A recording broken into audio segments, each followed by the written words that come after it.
ನಿತೀಶ್ ಕುಮಾರ್ ಪಲ್ಟಿ ಹೊಡೆದು ಬಿಜೆಪಿ ಜೊತೆಗೆ ಹೋದಾಗ ಇಂಡಿಯಾ ಮೈತ್ರಿಕೂಟ ಮುಗದೇ ಹೋಯ್ತು ಅನ್ನುವಂತಹ ಸ್ಥಿತಿ ನಿರ್ಮಾಣ ಆಗಿತ್ತು. ಆದರೆ ರಾಜಕೀಯ ಅಷ್ಟು ಸುಲಭನೂ ಅಲ್ಲ, ಸರಳನೂ ಅಲ್ಲ. ಅಲ್ಲಿ ಯಾವಾಗ ಏನ್ ಬೇಕಾದ್ರೂ ಆಗಬಹುದು ಅನ್ನೋದಕ್ಕೆ ಕಳೆದ ಒಂದು ವಾರದ ಬೆಳವಣಿಗೆಗಳೇ ಸಾಕ್ಷಿ. ರಾಹುಲ್ ಗಾಂಧಿ ನ್ಯಾಯ ಯಾತ್ರೆಗೆ ಹೊರಡ್ತಾನೆ ಛಿದ್ರವಾಗುವಂತಹ ಲಕ್ಷಣ ತೋರಿಸಿದಂತಹ ಇಂಡಿಯಾ ಮೈತ್ರಿಕೂಟ ಈಗ ರಾಹುಲ್ ಗಾಂಧಿ ಉತ್ತರ ಪ್ರದೇಶ ತಲುಪುವಾಗ ಭಾರಿ ಚೇತರಿಕೆ ಕಂಡುಕೊಂಡು ಪುಟಿದೇಳುವಂತಹ ಎಲ್ಲ ಲಕ್ಷಣಗಳನ್ನ ತೋರಿಸ್ತಾ ಇದೆ. ಅದು ಮೈತ್ರಿಕೂಟದ ಮುಖ್ಯ ರೂವಾರಿ ಅನ್ನುವಂತಿದ್ದಂತ ನಿತೀಶ್ ಕುಮಾರ್ ಸ್ವತಃ ಹೊರ ಹೋದ ಮೇಲೆ ಅನ್ನೋದು ಇನ್ನಷ್ಟು ಗಮನಾರ್ಹ. ಇಂಡಿಯಾ ಮೈತ್ರಿಕೂಟ ಕಂಗೆಟ್ಟಿಲ್ಲ, ಬದಲಾಗಿ ಈಗ ಇನ್ನಷ್ಟು ಗಟ್ಟಿಯಾಗಿದೆ, ದಿಟ್ಟವಾಗಿದೆ ಅನ್ನೋದು ಸ್ಪಷ್ಟವಾಗ್ತಾ ಇದೆ. ದಿಲ್ಲಿಯಲ್ಲಿ ಕೇಜ್ರಿವಾಲ್ ಜೊತೆ, ಯುಪಿಯಲ್ಲಿ ಸಮಾಜವಾದಿ ಪಕ್ಷದ ಜೊತೆ, ಬಿಹಾರದಲ್ಲಿ RJD ಜೊತೆ ಹಾಗೂ ಮಹಾರಾಷ್ಟ್ರದಲ್ಲಿ ಶಿವಸೇನೆ ಹಾಗೂ NCP ಜೊತೆ ಕಾಂಗ್ರೆಸ್ ಸೀಟ್ ಹೊಂದಾಣಿಕೆ ಮುಗಿಸಿರೋದು ಏನನ್ನ ಸೂಚಿಸುತ್ತೆ? ಒಟ್ಟು 175 MP ಸೀಟ್ಗಳಿರುವಂತಹ ಈ 4 ಪ್ರಮುಖ ರಾಜ್ಯಗಳಲ್ಲಿ ಇಂಡಿಯಾ ಮೈತ್ರಿಕೂಟ ಬಿಜೆಪಿಗೆ ಪ್ರಬಲ ಸವಾಲು ಒಡ್ಡುವಂತಹ ಸಾಧ್ಯತೆ ನಿಚ್ಚಳವಾಗಿದೆಯಾ? ಕಳೆದ 3-4 ದಿನಗಳ ಬೆಳವಣಿಗೆಗಳಿಂದ ಬಿಜೆಪಿ ಚಿಂತೆಗೆ ಬಿದ್ದಿದೆಯಾ? ತನ್ನ ಎಲ್ಲಾ ಅಸ್ತ್ರಗಳ ಹೊರತಾಗಿಯೂ ಒಂದೊಂದೇ ರಾಜ್ಯದಲ್ಲಿ ಇಂಡಿಯಾ ಮೈತ್ರಿ ಗಟ್ಟಿ ಆಗ್ತಾ ಇರೋದ್ರಿಂದ ಗಲಿಬಿಲಿಗೊಂಡಿರುವಂತಹ ಬಿಜೆಪಿ ಕೊನೆ ಅಸ್ತ್ರವಾಗಿ ದಂಡ ಎತ್ಕೊಂಡಿದೆಯಾ? ಕಾಂಗ್ರೆಸ್ನ ಖಾತೆಯಿಂದ ದಿಢೀರನೆ ಹಣ ಹೋಗಿದ್ದು, ಮಾಜಿ ರಾಜ್ಯಪಾಲ ಸತ್ಯಪಾಲ್ ಮಲಿಕ್ ಮೇಲೆ CBI ರೇಡ್, ಕೇಜ್ರಿವಾಲ್ಗೆ ಬಂಧನದ ಭೀತಿ, ಟ್ವಿಟ್ಟರ್ ಮೇಲೂ ಒತ್ತಡ, ಇವೆಲ್ಲ ಏನನ್ನ ಸೂಚಿಸ್ತಾ ಇದೆ? 400 ಸೀಟ್ಗಳನ್ನ ಗೆಲ್ಲೋದಾಗಿ ಅಬ್ಬರದ ಪ್ರಚಾರ ಮಾಡ್ತಾ ಇರುವಂತಹ ಬಿಜೆಪಿ ಒಳಗೊಳಗೆ ಹೆದರಿದ್ಯಾ? ಇಂಡಿಯಾ ಕೂಟ ಮತ್ತೆ ಎದ್ದು ನಿಲ್ತಿದ್ಯಾ? ಬಿಜೆಪಿಗೆ ದೊಡ್ಡ ತಲೆನೋವಾಗುವಂತ ಸಾಧ್ಯತೆ ಕಂಡು ಬರ್ತಿದ್ಯಾ? ಚುನಾವಣಾ ನೀತಿ ಸಂಹಿತೆ ಘೋಷಣೆ ಆಗೋದ್ರೊಳಗೆ ಇಂಡಿಯಾ ಕೂಟವನ್ನ ಛಿದ್ರ ಮಾಡೋದಿಕ್ಕೆ ಇನ್ನು ಏನೇನ್ ಅಸ್ತ್ರ ಪ್ರಯೋಗಿಸಬಹುದು ಬಿಜೆಪಿ ಸರ್ಕಾರ? ನಿತೀಶ್ ಕುಮಾರ್ ಅವರನ್ನ NDA ತೆಕ್ಕೆಗೆ ಸೆಳೆದಾಗ ಇಂಡಿಯಾ ಮೈತ್ರಿಕೂಟದ ವಿರುದ್ಧ ಏನೋ ಮಹಾ ತಂತ್ರಗಾರಿಕೆ ಮಾಡದ ರೀತಿಯಲ್ಲಿ ಮೋದಿ ಪಡೆ ಪೋಸ್ ಕೊಟ್ಟಿತ್ತು. ರಾಹುಲ್ ಗಾಂಧಿ ಅವರ ಭಾರತ್ ಜೋಡೋ ನ್ಯಾಯ ಯಾತ್ರೆ ಬಿಹಾರಕ್ಕೆ ಬರ್ತಿದ್ದ ಹೊತ್ತಲ್ಲಿಯೇ ಇಂಡಿಯಾ ಮೈತ್ರಿಕೂಟದಿಂದ ನಿತೀಶ್ ಕುಮಾರ್ ಕಳಚಿಕೊಂಡಿದ್ರು. ತಾನಿಲ್ಲದೆ ಇಂಡಿಯಾ ಮೈತ್ರಿಕೂಟ ಇಲ್ಲ ಅನ್ನುವಂತಹ ಭ್ರಮೆ ಅವರಲ್ಲಿನೂ ಇತ್ತು. ಆದ್ರೆ ರಾಹುಲ್ ಧೃತಿಗೆಟ್ಟಿರ್ಲಿಲ್ಲ. ಅವರ ಕಣ್ಣೆದ್ರಲ್ಲಿ ಸ್ಪಷ್ಟತೆ ಇದ್ದ ಹಾಗಿತ್ತು. ಈ ನಡುವೆನೆ ಇಂಡಿಯಾ ಮೈತ್ರಿಕೂಟ ಛಿದ್ರವಾಗಿ ಹೋಗ್ಬಿಡುತ್ತೇನೋ ಅನ್ನುವಂತಹ ಊಹಾಪೋಹಗಳು ಎದ್ದು TMC ಮತ್ತು AAP ತಮ್ಮ ದಾರಿ ತಮಗೆ ಅನ್ನೋ ರೀತಿಯಲ್ಲಿ ಕಾಂಗ್ರೆಸ್ನಿಂದ ಬೇರೆಯಾಗೋದಿಕ್ಕೆ ಹೊರಟಿವೆ ಅನ್ನೋದು ದೊಡ್ಡ ಮಟ್ಟದಲ್ಲಿ ಬಿಂಬಿತ ಆಯಿತು. ಅದೆಲ್ಲದರ ನಂತರವೂ ಇಂಡಿಯಾ ಮೈತ್ರಿಕೂಟ ದೃಢಗೊಂಡು ನಿಂತಿರೋದು ನಮಗೆ ಕಾಣಿಸ್ತದೆ. ಮತ್ತದು ಬಿಜೆಪಿಗೆ ಪ್ರಬಲ ಸವಾಲಾಗಿನೇ ನಿಂತಿದೆ. ಯಾವುದು ಇಂಡಿಯಾ ಮೈತ್ರಿಕೂಟದ ಎದುರಿನ ಬಹಳ ಬಿಕ್ಕಟ್ಟಿನ ವಿಚಾರ ಅಂತ ಹೇಳಲಾಗ್ತಾ ಇತ್ತೋ ಆ ಸೀಟ್ ಹಂಚಿಕೆ ಪ್ರಕ್ರಿಯೆನ ಒಂದೊಂದೇ ರಾಜ್ಯಗಳಲ್ಲಿ ಕಾಂಗ್ರೆಸ್ ಯಶಸ್ವಿಯಾಗಿ ಅಂತಿಮಗೊಳಿಸ್ತಾ ಇರೋದು ಸದ್ಯದ ಮಹತ್ವದ ಬೆಳವಣಿಗೆ. ದಿಲ್ಲಿ ಲೋಕಸಭೆ ಸೀಟ್ ಹಂಚಿಕೆ ಸಂಬಂಧ ಆಮ್ ಆದ್ಮಿ ಪಕ್ಷ ಹಾಗೂ ಕಾಂಗ್ರೆಸ್ ನಡುವೆ ಒಪ್ಪಂದ ಅಂತಿಮಗೊಂಡಿದೆ. ಆಮ್ ಆದ್ಮಿ ಪಕ್ಷ 4 ಲೋಕಸಭೆ ಕ್ಷೇತ್ರಗಳಲ್ಲಿ ಸ್ಪರ್ಧೆ ಮಾಡಲಿದ್ರೆ ಕಾಂಗ್ರೆಸ್ 3 ಕ್ಷೇತ್ರಗಳಲ್ಲಿ ಸ್ಪರ್ಧೆ ಮಾಡಲಿದೆ. ಉತ್ತರ ಪ್ರದೇಶದಲ್ಲಿ SP ಜೊತೆಗಿನ ಹೊಂದಾಣಿಕೆ ತೀವ್ರ ಸವಾಲಿನದ್ದಾಗಿತ್ತು. ಆದ್ರೆ ಅದು ಕೂಡ ಸರಾಗವಾಗಿಯೇ ಬಗೆಹರಿದಿರೋದಾಗಿ ವರದಿಗಳು ಹೇಳ್ತಾ ಇವೆ. UPಯ 80 ಲೋಕಸಭೆ ಸ್ಥಾನಗಳಲ್ಲಿ ಕಾಂಗ್ರೆಸ್ 17ರಲ್ಲಿ ಸ್ಪರ್ಧೆ ಮಾಡಲಿದ್ದು, ಉಳಿದ 63 ಕ್ಷೇತ್ರಗಳಲ್ಲಿ SP ಹಾಗೂ ಇಂಡಿಯಾ ಮೈತ್ರಿಕೂಟದ ಇತರ ಪಕ್ಷಗಳು ಕಣಕ್ಕಿಳಿಯಲಿವೆ. ಕಾಂಗ್ರೆಸ್ ಸ್ಪರ್ಧೆ ಮಾಡಲಿರುವಂತಹ 17 ಸ್ಥಾನಗಳಲ್ಲಿ ರಾಯ್ಬರೇಲಿ, ಅಮೇಥಿಯೂ ಸೇರಿವೆ ಅಂತ ಹೇಳಲಾಗಿದೆ. ಮೋದಿ ಕ್ಷೇತ್ರವಾದಂತಹ ವಾರಣಾಸಿಯಲ್ಲೂ ಕೂಡ ಕಾಂಗ್ರೆಸ್ ಸ್ಪರ್ಧೆ ಮಾಡಲಿದೆ. ಅಖಿಲೇಶ್ ಯಾದವ್ ಮತ್ತು ಪ್ರಿಯಾಂಕ್ ಗಾಂಧಿ ನಡುವಿನ ಮಾತುಕತೆಯ ಬಳಿಕ ಸೀಟ್ ಹಂಚಿಕೆ ಒಪ್ಪಂದ ಬಹುತೇಕ ಅಂತಿಮಗೊಂಡಿತ್ತು ಅಂತ ಹೇಳಲಾಗಿದೆ. ಮೈತ್ರಿ ವಿಚಾರವಾಗಿ ಡಿಂಪಲ್ ಯಾದವ್ ಕೂಡ ಹರ್ಷ ವ್ಯಕ್ತಪಡಿಸಿರೋದು ವರದಿಯಾಗಿದೆ. ಬಿಹಾರದಲ್ಲಿ ಹೇಗೂ ತೇಜಸ್ವಿ ಯಾದವ್ ಅವರು ರಾಹುಲ್ ಜೊತೆ ಆಪ್ತ ಮಿತ್ರರಂತೆಯೇ ಇದ್ದಾರೆ. ಅಲ್ಲೇನೆ ಸೀಟ್ ಹೊಂದಾಣಿಕೆ ಅಷ್ಟು ದೊಡ್ಡ ಸಮಸ್ಯೆ ಆಗುವಂತಹ ಲಕ್ಷಣಗಳಿಲ್ಲ. ಆತ ಮಹಾರಾಷ್ಟ್ರದಲ್ಲೂ ಉದ್ಧವ್ ಠಾಕ್ರೆ ತನ್ನ ಪಕ್ಷ ಒಡೆದಂತಹ ಬಿಜೆಪಿ ವಿರುದ್ಧ ಸಿಡಿದೆದ್ದಿದ್ದಾರೆ. ಹಾಗಾಗಿ ಕಾಂಗ್ರೆಸ್ ಜೊತೆ ಅವರು ಗಟ್ಟಿಯಾಗಿ ನಿಲ್ಲುವಂತಹ ಲಕ್ಷಣಗಳಿವೆ. ಇದೆಲ್ಲವೂ ಇಂಡಿಯಾ ಮೈತ್ರಿಕೂಟ ಸದೃಢಗೊಳ್ತಾ ಇರೋದ್ರ ಸೂಚನೆಯಾಗಿ ಮಹತ್ವದ ವಿದ್ಯಮಾನಗಳಾಗಿವೆ. ಕಾಂಗ್ರೆಸ್ ಪಕ್ಷವನ್ನ ಏಕಾಂಗಿಯಾಗಿಸಿಬಿಡೋದಿಕ್ಕೆ, ಮೈತ್ರಿಕೂಟವನ್ನ ಛಿದ್ರವಾಗಿಸಿ ಬಿಡೋದಿಕ್ಕೆ ಬಹುಶಃ ತೆರೆಮರೆಯಲ್ಲೇ ನಡೆದಿದ್ದಂತಹ 10 ಹಲವು ಪ್ರಯತ್ನಗಳು ವಿಫಲ ಆದಾಗಿದೆ. ನಾಡಿದ್ದು ಫೆಬ್ರವರಿ 25ಕ್ಕೆ ಉತ್ತರ ಪ್ರದೇಶದಲ್ಲಿ ರಾಹುಲ್ ನ್ಯಾಯ ಯಾತ್ರೆಯಲ್ಲಿ ಅಖಿಲೇಶ್ ಕೂಡ ಭಾಗವಹಿಸ್ತಾರೆ. ಅದು UP ರಾಜಕೀಯದ ಮಟ್ಟಿಗೆ ದೊಡ್ಡ ಬೆಳವಣಿಗೆ ಆಗಲಿದೆ. ಮತದಾರರಿಗೆ ಸ್ಪಷ್ಟ ಸಂದೇಶ ರವಾನೆ ಆಗಲಿದೆ.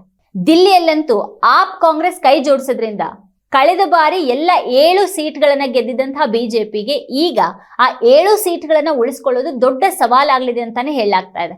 ಬಿಹಾರ ಹಾಗೂ ಮಹಾರಾಷ್ಟ್ರದಲ್ಲಿ ತೇಜಸ್ವಿ ಯಾದವ್ ಹಾಗೂ ಉದ್ಧವ್ ಠಾಕ್ರೆ ಊರೂರು ಸುತ್ತಿ ತಮಗೆ ಬಿಜೆಪಿ ಮಾಡಿರುವಂತಹ ದ್ರೋಹವನ್ನ ಹೇಳ್ತಾ ಇದ್ದಾರೆ.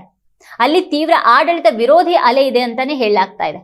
ಇನ್ನು ರಾಹುಲ್ ಗಾಂಧಿ ಹೋದಲ್ಲಿ ಬಂದಲ್ಲಿ ನಿರುದ್ಯೋಗಿ ಯುವಕರನ್ನ, ಹಿಂದುಳಿದ ವರ್ಗಗಳನ್ನ, ದಲಿತರನ್ನ ಉದ್ದೇಶಿಸಿ ಮಾತಾಡ್ತಾ ಇದ್ದಾರೆ. ನಿಮಗೆ ಕಳೆದ 10 ವರ್ಷಗಳಲ್ಲಿ ಭಾಷಣ, ಭರವಸೆ ಅಲ್ಲದೆ ಮೋದಿಯವರು ಬೇರೆ ಏನನ್ನೂ ಕೊಟ್ಟಿಲ್ಲ ಅಂತ ಸಾರಿ ಹೇಳ್ತಾ ಇದ್ದಾರೆ. ಈ ಬಾರಿಯೂ ನೀವು ಜಾಗೃತರಾಗದೇ ಇದ್ರೆ ಮುಂದೆ ನಿಮಗೆ ಬೀದಿಗಿಳಿದು ನಿರುದ್ಯೋಗದ ವಿರುದ್ಧ ಪ್ರತಿಭಟಿಸುವಂತ ಹಕ್ಕು ಕೂಡ ಉಳಿಯೋದಿಲ್ಲ ಅಂತ ಎಚ್ಚರಿಸ್ತಾ ಇದ್ದಾರೆ. ಜಾತಿ ಜನಗಣತಿ ಆಗದೆ ಹಿಂದುಳಿದವರಿಗೆ ನ್ಯಾಯ ಸಿಗೋದು ಅಸಾಧ್ಯ ಅಂತ ಮತ್ತೆ ಹೇಳ್ತಾ ಇದ್ದಾರೆ. ಉದ್ಧವ್ ಠಾಕ್ರೆ, ತೇಜಸ್ವಿ ಯಾದವ್, ಹೇಮಂತ್ ಸೋರೆನ್, ಅಖಿಲೇಶ್ ಯಾದವ್, ಕೇಜ್ರಿವಾಲ್ ಇವರೆಲ್ಲರಿಗೂ ಒಂದು ವಿಷಯ ಈಗ ಸ್ಪಷ್ಟ ಆಗಿದೆ. ಕಾಂಗ್ರೆಸ್ ಬಗ್ಗೆ ನಮಗೆ ಏನೇ ತಕರಾರಿದ್ರು ಸದ್ಯಕ್ಕೆ ಬಿಜೆಪಿಯನ್ನ, ಅದರ ಸರ್ವಾಧಿಕಾರಿ ಆಡಳಿತವನ್ನ ಕೊನೆಗಳಿಸದೆ ಹೋದ್ರೆ ನಮ್ಮ ರಾಜಕೀಯಕ್ಕೆ ಉಳಿಗಾಲ ಇಲ್ಲ ಅಂತ ಅವರು ಕೂಡ ಎದ್ದು ಕೂತಿದ್ದಾರೆ. ಇದು ನಮಗಿರುವಂತಹ ಕೊನೆಯ ಅವಕಾಶ ಅಂತ ನಿರ್ಧರಿಸಿ ಅವರು ಬೀದಿಗಿಳಿದಿದ್ದಾರೆ. ಹಾಗಾದ್ರೆ ಈ 175 MP ಸೀಟ್ಗಳಲ್ಲಿ ಬಿಜೆಪಿಗೆ ಇಂಡಿಯಾ ಕೂಟ ಭಾರಿ ಠಕ್ಕರ್ ಕೊಡೋದು ಖಚಿತ ಅಂತಾನೆ ಹೇಳಲಾಗ್ತಾ ಇದೆ. ಈಗ ಗಲಿಬಿಲಿಗೊಂಡಿರೋದು ಮೋದಿ ಸರ್ಕಾರ. ಚುನಾವಣೆಯಲ್ಲಿ ಎದುರಿಸುವ ಮೊದಲೇ ಇಂಡಿಯಾ ಮೈತ್ರಿಕೂಟವನ್ನ ಮಣಿಸಿಬಿಡುವ, ಇಲ್ಲವಾಗಿಸುವಂತ ಹುನ್ನಾರ ನಡೆದಿತ್ತು. ಆದ್ರೆ ವಿಪಕ್ಷ ಮೈತ್ರಿಕೂಟ ಬಿಜೆಪಿಯನ್ನ ಅಖಾಡದಲ್ಲಿ ಎದುರಾಗೋದಿಕ್ ತಯಾರಾಗಿದೆ. ಮತ್ತಿದು ವಿಪಕ್ಷಗಳೇ ಇಲ್ಲದಂತೆ ಮಾಡಿ ಗೆದ್ದೆನು ಅಂತ ಹೇಳ್ಕೊಳ್ಳುವಂತಹ ಬಿಜೆಪಿಗೆ ಆಘಾತವನ್ನ ತಂದಿದೆ. ಹಾಗಾಗಿಯೇ ಅದು ಈಗ ಹೊಸ ಅಸ್ತ್ರಗಳನ್ನ ಪ್ರಯೋಗಿಸ್ತಾ ಇದೆ. ಬೇರೆ ದಿಕ್ಕುಗಳಿಂದ ಪ್ರಯೋಗಿಸಿ ಚದುರಿಸಲು ನೋಡ್ತಾ ಇದೆ. ಏನು ಮಾಡೋದು ಅನ್ನುವಂತಹ ಗೊಂದಲ ಮತ್ತು ಹತಾಶೆಯಲ್ಲಿನೇ ಏನೇನೋ ಮಾಡ್ತಾ ಇರೋ ಹಾಗೆಯೂ ಕಾಣಿಸ್ತಾ ಇದೆ. ಒಂದ್ ಕಡೆ ಕೇಜ್ರಿವಾಲ್ ಬೆನ್ ಬಿದ್ದಿದ್ರೆ, ಮತ್ತೊಂದ್ ಕಡೆ ಒಂದು ಕಾಲದ ತನ್ನದೇ ಮನುಷ್ಯ ಸತ್ಯಪಾಲ್ ಮಲಿಕ್ ಮೇಲೆ ಮುಗಿಬಿದ್ದಿದೆ. ಲಂಚ ಕೊಡೋದಿಕ್ ಬಂದಿದ್ರು ಅಂತ ಹೇಳಿದ ಸತ್ಯಪಾಲ್ ಮಲಿಕ್ ಮೇಲೇನೆ ಅವರು ಆಸ್ಪತ್ರೆಯಲ್ಲಿ ಇರುವಾಗಲೇ ಸಿಬಿಐ ದಾಳಿ ನಡೆದಿದೆ.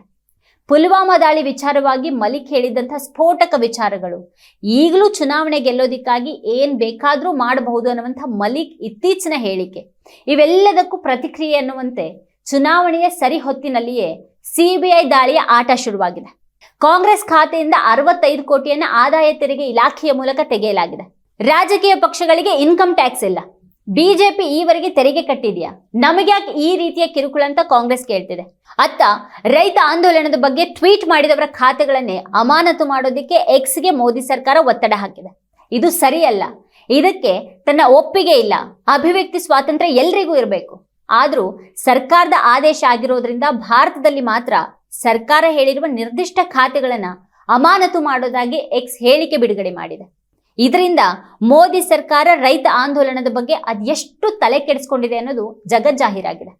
ಮದರ್ ಆಫ್ ಡೆಮಾಕ್ರಸಿ ಅಂತ ಭಾಷಣ ಮಾಡ್ತಾನೆ ಮಾತಾಡಿದವರ ಖಾತೆಯನ್ನೇ ಅಮಾನತು ಮಾಡಿಸುವ ಅದರ ಕ್ರಮ ಇಡೀ ವಿಶ್ವದೆದುರು ಬಯಲಾಗಿದೆ. ಒಳಗೊಳಗೆ ರೈತರ ಆಂದೋಲನದ ಧ್ವನಿ ಹತ್ತಿಕ್ಕಲು ನೋಡಿದಂಥ ಅದರ ಕ್ರಮ ಅದಕ್ಕೇನೆ ತಿರುಗುಬಾಣ ಆಗಿದೆ. ಮೋದಿ ಸರ್ಕಾರ ಈ ರೀತಿ ಎಕ್ಸ್ ಮೇಲೆ ಒತ್ತಡ ಹಾಕಿತು ಅನ್ನುವಂತಹ ಸತ್ಯ ಇಡೀ ಜಗತ್ತಿನೆದುರು ತೆರೆದುಕೊಂಡಿದೆ. ಆಪ್ನ ಹಿರಿಯ ನಾಯಕಿ ಆತಿಶಿ ಆರೋಪಿಸಿರುವ ಪ್ರಕಾರ ಇಂಡಿಯಾ ಮೈತ್ರಿಕೂಟವನ್ನ ಬಿಡುವಂತೆ ಆಪ್ ನಾಯಕರ ಮೇಲೆ ಬಿಜೆಪಿ ಒತ್ತಡ ಹೇರ್ತಾ ಇದೆ ಮತ್ತು ಅದಕ್ಕಾಗಿ ಇಡಿಯನ್ನ ಮುಂದೆ ಬಿಟ್ಟು ಬೆದರಿಸ್ತಾ ಇದೆ. ಇಂಡಿಯಾ ಮೈತ್ರಿಕೂಟ ತೊರೆದೇ ಹೋದ್ರೆ ಕೇಜ್ರಿವಾಲ್ರನ್ನ ಕೂಡ ಶೀಘ್ರ ಬಂಧಿಸೋದು ಅನ್ನುವಂಥ ಬೆದರಿಕೆಯನ್ನು ಒಡ್ಡಲಾಗ್ತಾ ಇದೆ ಅಂತ ಆತಿಶಿ ಹೇಳಿದ್ದಾರೆ. ಆಪ್ ಮತ್ತು ಕಾಂಗ್ರೆಸ್ ನಡುವೆ ಸೀಟ್ ಹಂಚಿಕೆ ಅಂತಿಮವಾಗಿರುವಂತಹ ಹೊತ್ತಲ್ಲಿಯೇ ಇಂತಹದೊಂದು ಬೆದರಿಕೆ ಬಂದಿರೋದು ನಿಜವೇ ಆಗಿದ್ದಲ್ಲಿ ಇದರ ಅರ್ಥ ಏನು? ಯಾಕೆ ಇಷ್ಟೆಲ್ಲ ಗೊಂದಲ ಸೃಷ್ಟಿ ಮಾಡಲಾಗ್ತಾ ಇದೆ? ಆ ಮೂಲಕ ಏನನ್ನ ಅಡಗಿಸೋದಿಕ್ಕೆ ಅದು ನೋಡ್ತಾ ಇದೆ. ಚುನಾವಣೆ ಹತ್ತಿರವಾಗ್ತಾ ಇದ್ದಂತೆಯೇ ವಿಪಕ್ಷಗಳನ್ನ ಅಸಹಾಯಕತೆ ಅಥವಾ ದಿಕ್ಕೆಟ್ಟ ಸ್ಥಿತಿಗೆ ತಳ್ಳುವಂತಹ ಹುನ್ನಾರವನ್ನ ಬಿಜೆಪಿ ಮಾಡ್ತಾ ಇದೆಯಾ? ಕಾಂಗ್ರೆಸ್ ಅನ್ನ ಚುನಾವಣೆಯಲ್ಲಿ ಏಕಾಂಗಿ ಆಗಿಸಬೇಕು ಅನ್ನೋದೇ ಅಲ್ವಾ? ಯಾಕೆ ಎಲ್ಲದರ ಮೇಲೆಯೂ ನಿಯಂತ್ರಣ ಹೇರೋದಿಕ್ಕೆ ಮೋದಿ ಸರ್ಕಾರ ನೋಡ್ತಾ ಇದೆ? ಪ್ರಜಾಸತ್ತಾತ್ಮಕವಾದ ಎಲ್ಲವನ್ನ ತಡೆಯುವ ತನ್ನ ಅಸಂವಿಧಾನಿಕ ನೀತಿಗಳ ಬಗ್ಗೆ ಕೊಂಚಾನು ಪಶ್ಚಾತ್ತಾಪ ಪಡೆದ, ಚುನಾವಣಾ ಬಾಂಡ್ ಹೆಸರಿನಲ್ಲಿ ಪರಮ ಭ್ರಷ್ಟತೆಯನ್ನ ಎಸಗಿದ. ಇಷ್ಟಾಗಿಯೂ ವಿಪಕ್ಷಗಳ ಮೇಲೆ ಅದ್ಯಾವುದೋ ಒಂದು ನೆಪವನ್ನ ಇಟ್ಕೊಂಡು ಮುಗಿಬೀಳುವಂತ ಈ ಮೋದಿ ಸರ್ಕಾರ ನಿಜವಾಗಿಯೂ ಹತಾಶೆಗೆ ಬಿದ್ದಿದೆಯಾ? ಹಾಗಾದ್ರೆ ಮುಂದಿನ ಕೆಲ ದಿನಗಳಲ್ಲಿ ಬಿಜೆಪಿ ಇನ್ನು ಏನೇನು ಆಟ ಆಡಲಿದೆ, ತಂತ್ರ ಹೂಡಲಿದೆ?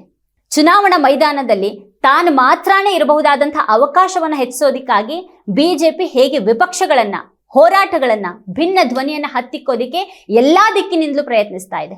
ನೀತಿ ಸಂಹಿತೆ ಜಾರಿಯಾಗಲು ಕೆಲವೇ ವಾರಗಳಿರುವಾಗ ಇದೆಲ್ಲ ಎಲ್ಲಿಗೆ ಹೋಗಿ ತಲುಪಲಿದೆ ಅಂತ ಕಾದ್ ನೋಡೋಣ.